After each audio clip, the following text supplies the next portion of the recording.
Il était une fois au printemps, j'avais imaginé un plan. Et puis, c'est devenu bien autre chose, grâce à l'imagination d'une enfant.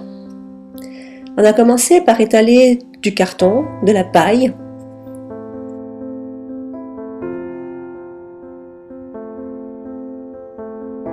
Commençons par la partie circulaire.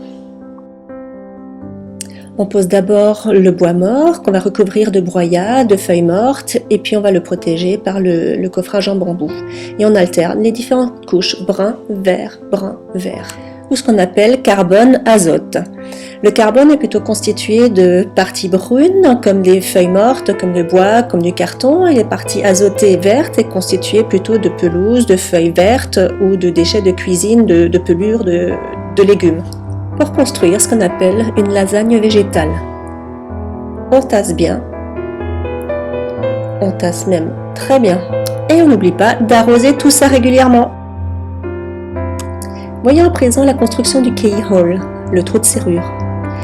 Même construction, du bois mort, du broyat, le bambou en coffrage, et puis les différentes couches.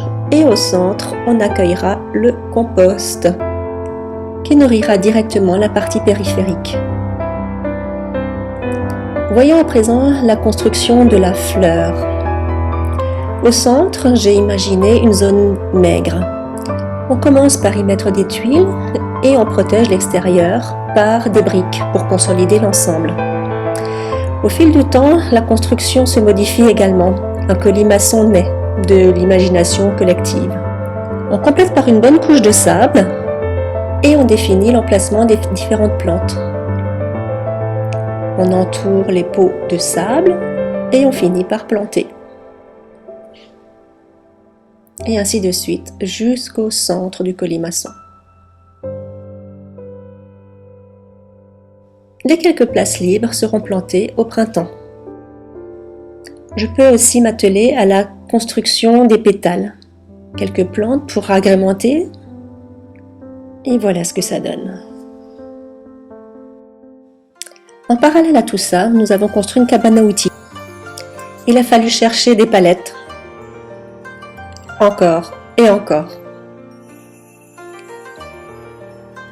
Une fois que la base est posée et recouverte du plancher, je m'attelle au mur extérieur, qu'on recouvre entièrement de lattes de palettes.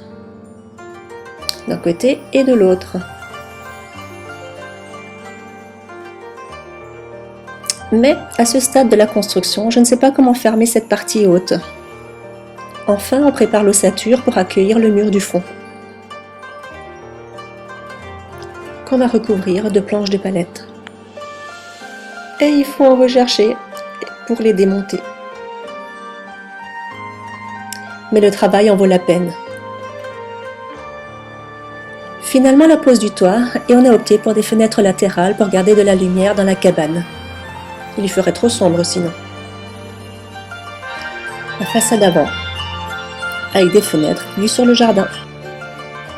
Il est temps enfin de songer à la construction des portes, et puis de l'aménagement intérieur. Un établi étagère est en construction. Tant de belles réalisations. Merci à tous.